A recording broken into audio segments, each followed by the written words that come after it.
Imagine a child playing with Lego. They build a house. First, they put the blocks together to make the walls, and then they put the roof on the top. It's a house now. Wonderful, well done.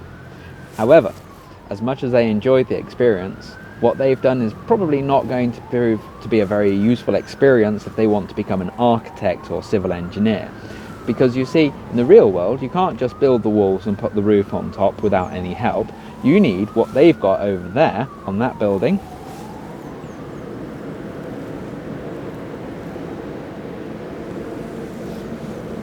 You need scaffolding. Scaffolding is the temporary structure that you put around a building so that you can actually build it. You need access to the walls, you climb up. Guest appearance from a train. And when the building is ready, you take away the scaffolding. Now we have something similar in English language teaching. We call it the same thing, we call it scaffolding. And if we turn to Scott Thornbury's The New A to Z of ELT, he talks about scaffolding as something that enables a student to perform a task at a level beyond their present competence.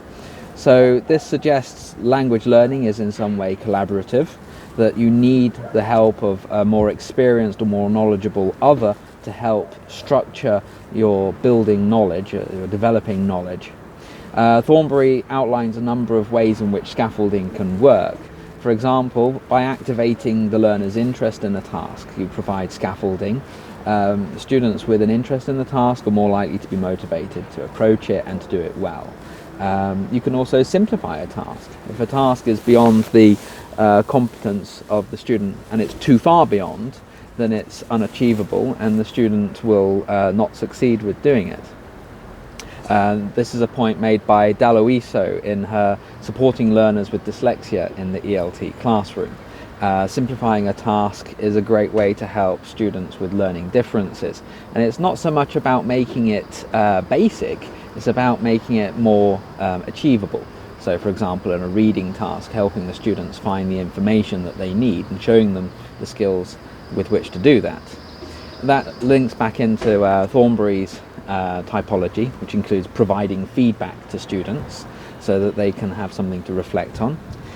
Reducing frustration is another form that scaffolding can take, and perhaps the most common one that we find in English language teaching would be the idea of modelling. So this would be where you present to your students a way in which they can do a task, either with the help of volunteers or by you modelling it first. So you demonstrate to the students exactly what it is that they need to do and how they're going to go about doing it. All of these things count as scaffolding, and depending on the students and their experience of learning, you can offer more or less scaffolding. If you have an exam class, for example, at the start of the exam prep course you might want a lot of scaffolding for tasks, but as you approach the exam tasks or the exam date itself, you might reduce the amount of scaffolding you include. Now, scaffolding itself doesn't just apply within the lesson. If you turn to online teaching and blended learning, the need for scaffolding at a course level or syllabus design level becomes even clearer. This is a point made by Salmon in her 5-stage model of online course delivery. She has this framework, or she calls it a scaffold system, starting with access and motivation. So you get people motivated to engage with the online learning. This is very much like activating the learner's interest if we return to Thornbury. Once that is done, you start to look at online socialization. So this is the idea of bringing students together in the online course. It's not a face-to-face course, so you don't get to say, okay, talk to your partner, find out what they like and what they don't, see if you're the same sort of people. It's more to do with that online. How can you do that? This is an important step because the next step in the framework is information exchange, and this is where you start having students share their knowledge with each other so that you can fill in the gaps that one person has with another person's knowledge. You share this knowledge, but you start working together, which will then lead you into step 4 in the 5-stage model, which is knowledge construction. And knowledge construction is where the learning itself really begins to happen.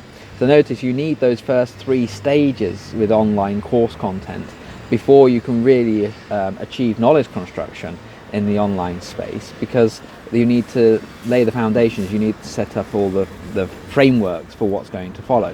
Otherwise, the student might as well just be learning from a book independently at home. That would not count in the way that we want online courses to work.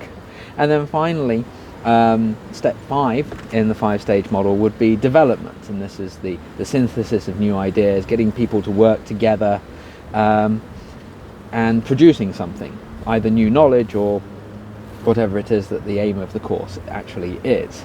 And you notice as you go through the 5 stages that the learners need to become more and more autonomous as they develop, and the amount of support offered, or the kind of support offered by the course tutor, will change or reduce depending on the situation.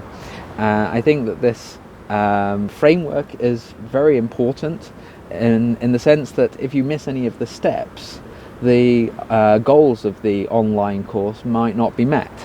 And I think that's the difference really between the typology of scaffolding for an ELT classroom and the 5-stage model of scaffolding for an online course, is that with scaffolding in the classroom, the sort of scaffolding Thornbury talks about, it's more like a toolkit. You can pick and choose depending on your students and depending on the content. Whereas with Salmon's model, this is more a step-by-step process, and if you miss one of the steps, then you endanger the success of the course as a whole. So there we go. So this was about scaffolding. This was the idea of scaffolding in the ELT classroom, and scaffolding as a way of designing whole courses online. And once again, scaffolding, like in that nice building over there.